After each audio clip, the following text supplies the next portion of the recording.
As he mentioned, and there's Malcolm saying as well, are you at the table with a seat or are you the menu? And it's exactly what we've been going through, and hopefully we'll have, as you mentioned, a seat at the table. Continuing with the great work of UK, it's an honor again to have Gobinderjit Singh Sidhu, Director of the National Audit Office and the spokesman for Sikh rights and interests.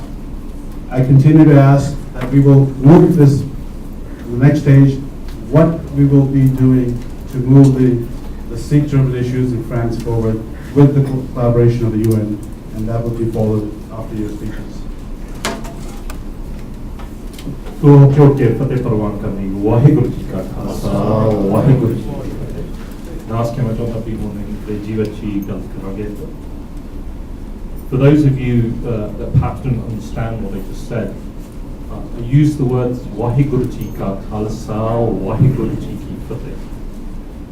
313 years ago, our 10th Master, Guru Gobind Singh Ji, ordained the Khalsa and gave us our identity that we're very proud of wherever we go in the world. Whether it be here in America, UK, anywhere in Europe, anywhere you go, you will recognize Sikhs by their very identity. And that means much more. That identity means that anyone that sees a Sikh should say that is a person that stands up for human rights. That is a person that's prepared to defend them. And that is a message that the Sikh community has not been able to share worldwide. Because time is limited, I'm going to come to very specific points using examples.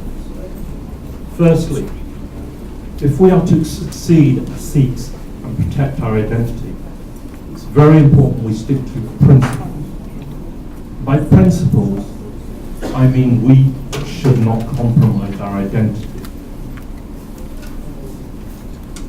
In 2010, the European Commission passed a regulation which meant that airports throughout Europe, they said that the Sikh turban and other headgear, as they described it, would be checked by hand.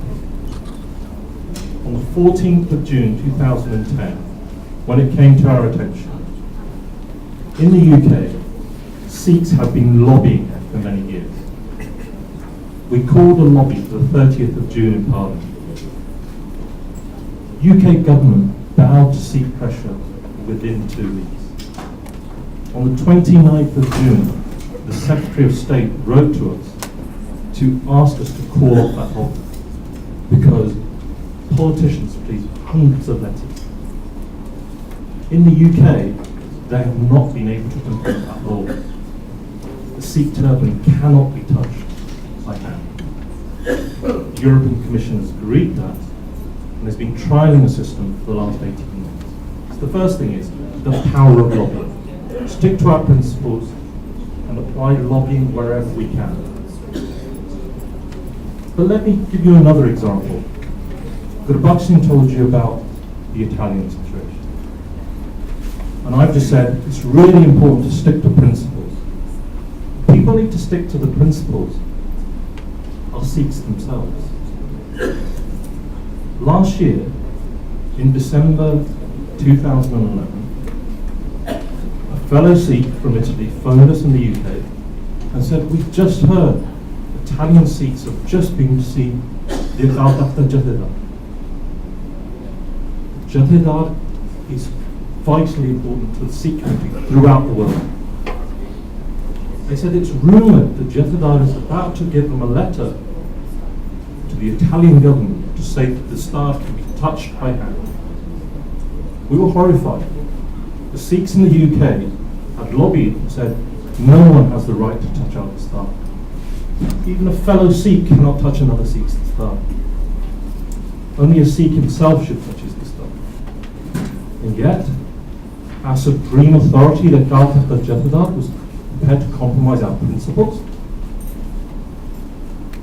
That letter, on the 23rd of December 2011 is within our hands. We contacted the Jethedar. We have another letter, also dated 23rd December 2011, also from the Jethedar, which says you can't touch the Turk and you must follow what's been established in the UK. The point is, it shouldn't require Sikhs living abroad to lobby our Jethedar. The Jethedar should take a stand, a principal stand, that our 10th master declared 313 years ago. And finally, if we want to take the issue of lobbying identity forward, there is a major problem in Europe. Not so much in the UK, where there is a large Sikh community, but in mainland Europe, where many Sikhs are Indian nationals. And when they're Indian nationals, what happens is every time they hit a problem, they go to their consulates. And they ask their consulates for help. Well, we have a whole history of examples where the Indian consulate has not only hindered, but actually worked against the Sikh community, whether it be in Italy, whether it be in France, or whether it be in Brussels. And again, I'll give you one example. We held a lobby in the European Parliament in Brussels. It was one of the largest lobbies ever, hundreds of Sikhs from across Europe. We were there in advance. Nina Gill, who was a Sikh member of the European Parliament in the UK, had arranged it.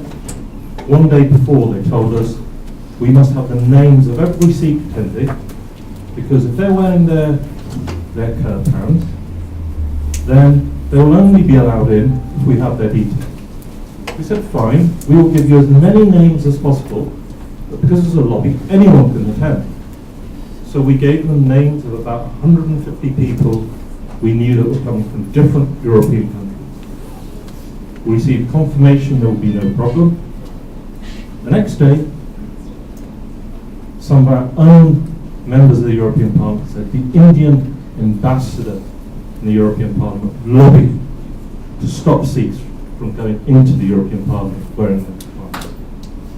It was a Sikh identity lobby who were there to talk about France. And time is up, so I'll finish with the very last issue, which is this.